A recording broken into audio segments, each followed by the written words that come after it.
welcome back to Mike's Gym and Silver Iron Warriors. In addition to my little dog Hamilton today, I've got the pleasure of interviewing Hanna, who is an occupational therapist. Hanna came to us as a trusted house sitter and has taken care of our dog, and we've gotten to know her. Over the years, I've had a lot of experience with physical therapists recovering from various injuries or various surgeries. But Hanna is an occupational therapist. And I know what physical therapists are, but I'd like Hanna to talk a little bit about what's the difference between a physical therapist and an occupational therapist. And that's a great question. Physical therapy focuses on movement quality, strength, balance, and overall mobility, whereas occupational therapists may focus on that, but we have a functional goal in mind. And what do you mean by functional? Functional goal, so to put it very easily, is a physical therapist will help you get up and walk, and an occupational therapist will help you walk not naked. So we focus on occupations, which means meaningful activities of daily living, and that's the function, being able to dress, being able to bathe. So our scope of practice does overlap, where occupational therapists may work on strength and balance, but we have that specific goal in mind in order for somebody to be able to, like I just said, bathe, dress, cook, clean, anything that is meaningful and for that person in their role as, a parent, a grandparent, or, just daily basic skills. And what population of people do you typically work with? So in my instance, I am a geriatric home health occupational therapist, which means I work with individuals in their home, and geriatric population is over 60 or over 65 years of age. Okay, so I'd fall into that geriatric group, wouldn't I? You do, yes. Yes. Okay, exactly. So for example, I just had the shoulder surgery last March. Yeah. I spent a lot of time with a physical therapist. I spent a lot of time doing range of motion, exercises, various, not so much strength training, but movement, to be able to get my shoulder to be able to move the way it needs to move naturally. What would an occupational therapist do for somebody who had shoulder surgery like I did? Very good question. So we would, let's say you had some restriction at that point. You weren't able to go up to 180 degrees. We would show you how to dress without lifting that arm, or how to bathe yourself, with adaptive equipment like a long-handed sponge or a Japanese sponge. And we would also, that's where the scope of practice kind of overlaps a bit, help you work on improving your range of motion and then your strength and reduce pain. Okay, all right. Well, and have you ever worked with somebody who had a total knee replacement, for example? And what do you do with them? So let's say with total knee replacement, you might be on weight-bearing precautions. Okay. And then we could, did you use a walker when you had a knee replacement? No. So yes, everyone is so different. Yeah, well, just to give you a little background, Yeah. I spent, on my second one, for example, I spent 5 months doing what I call prehab, which was at least 30 minutes, at least 5 days a week on an exercise bike, in addition to all the other exercising and weightlifting I was doing.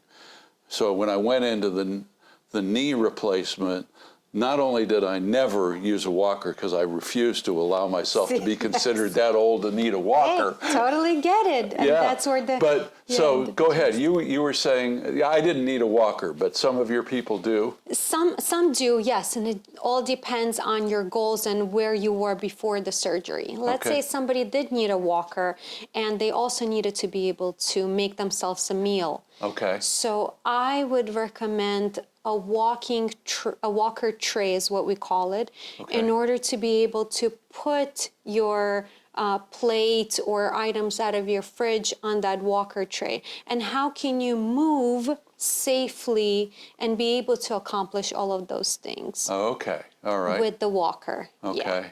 So I would guess you would not see somebody like me in your practice. Not typically. We might come evaluate, and that's what I want to emphasize. A lot of folks don't really know what occupational therapy does. And Right. when I call, per doctor prescription to come in and evaluate, people are like, oh, no, I don't need it. Totally respected, but I would really emphasize, and let us come in.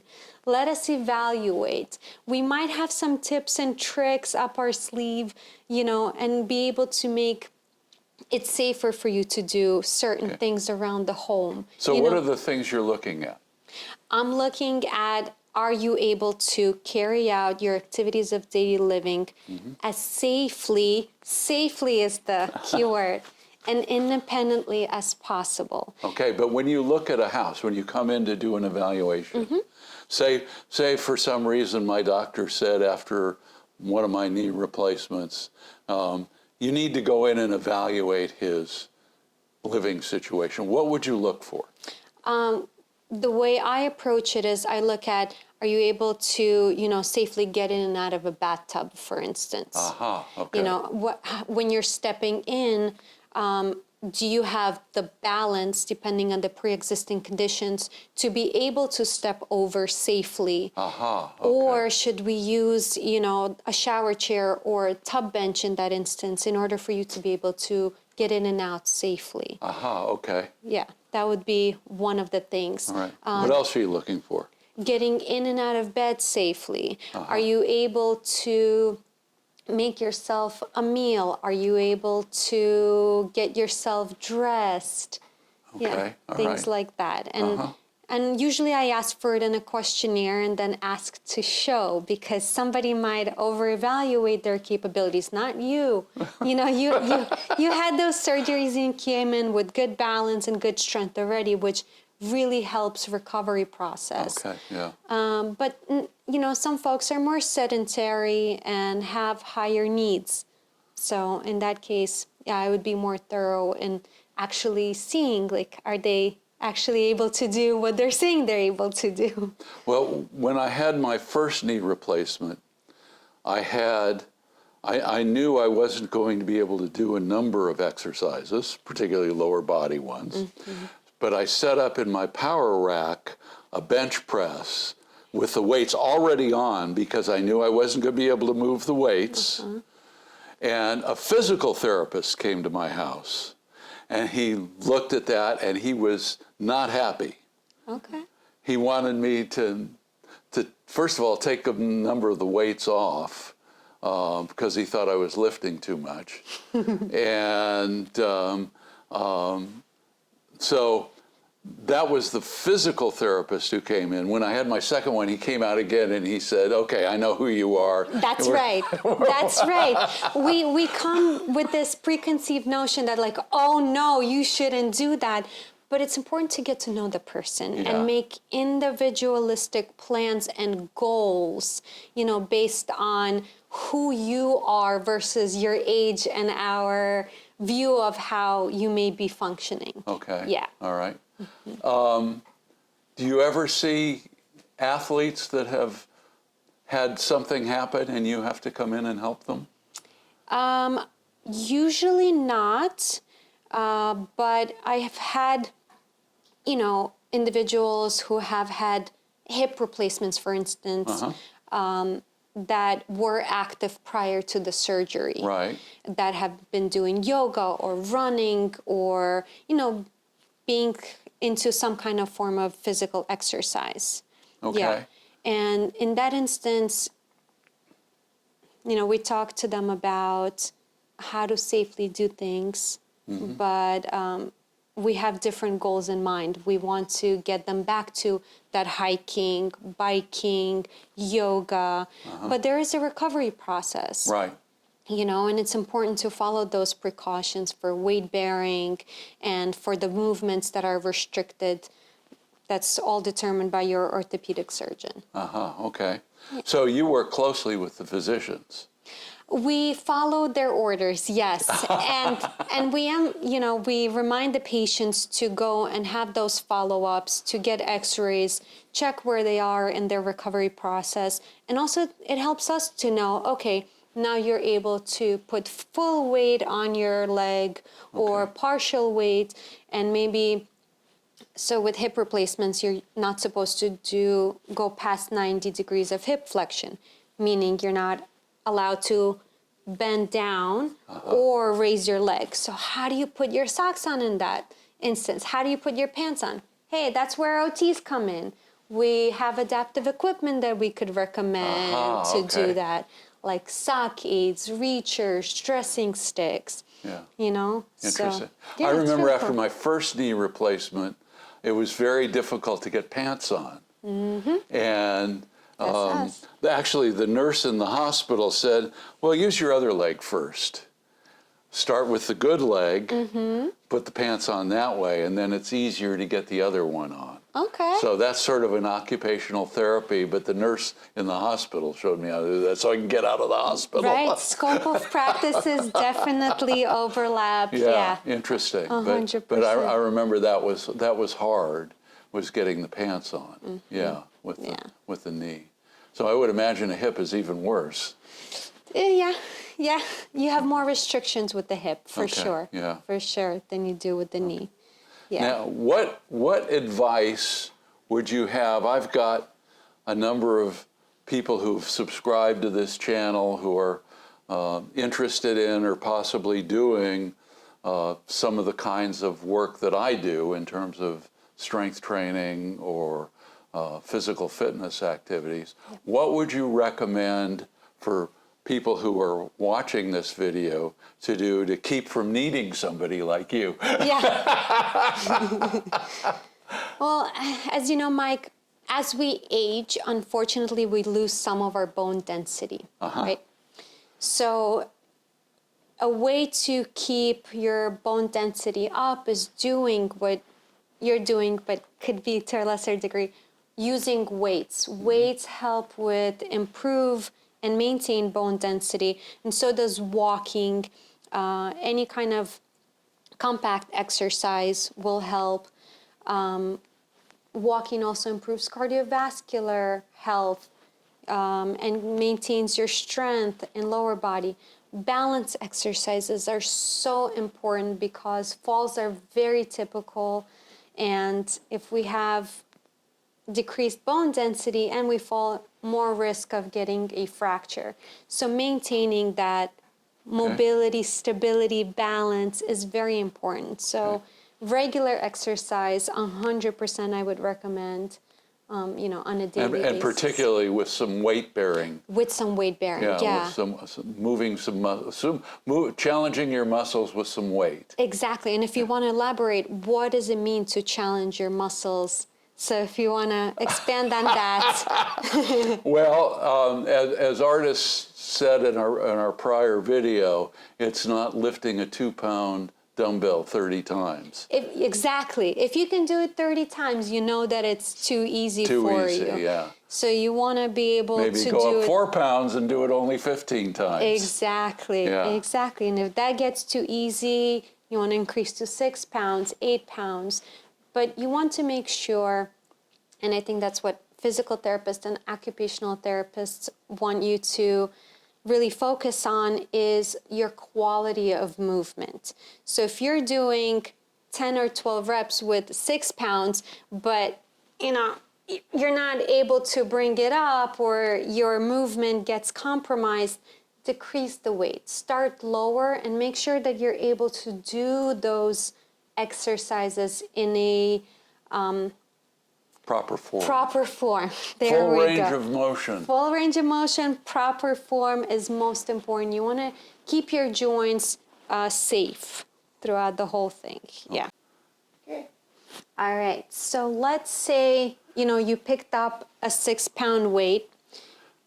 You feel it's okay the first round, your elbow is able to maintain against your body and you're able to do the full movement properly. But you get to rep 5, and all of a sudden your wrist comes out, your hand is doing God knows what, you're leaning to one side, your shoulder is up in your ear. Stop. Decrease the weight. You want to be able to carry out this movement properly for about 10 to 12 reps, and that's how you know that this is a good weight for you. So if I were doing these and I got tired and No. You want to go lighter then, because you don't want to compensate and hurt your joints or... Oop. That's a good example. That's a good example. So you go lighter Yeah. and not hike your shoulder up. Exactly. Okay. And you have mirrors here, so that's really good feedback. Because oftentimes I see my patients do the exercise and they're not even noticing that they're doing it with their... Yeah, that's not good for the joints. Yeah. We have to relax our shoulder down, and a physical therapist and occupational therapist can also help you pick those up. But having a mirror in front of you...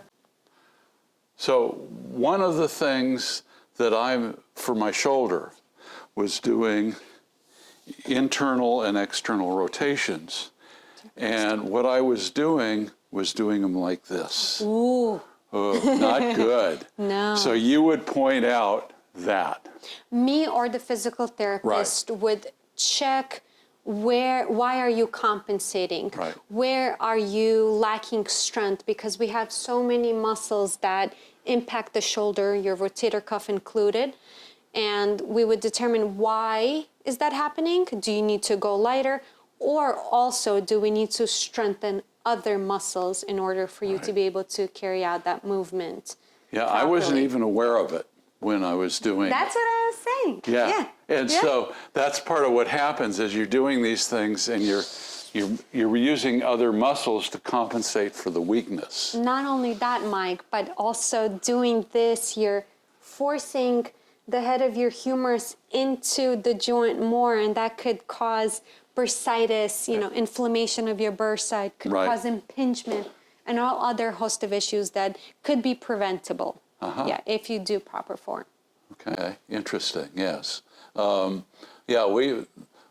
of the things in weightlifting, of course, is we really try to emphasize proper form. Yep. Because that also prevents injuries. Exactly. Yeah. Exactly. So the last thing we need to do is injure ourselves, so you have to come in and help us again. Anything else you want to say to my audience out here about what you do and how you do it?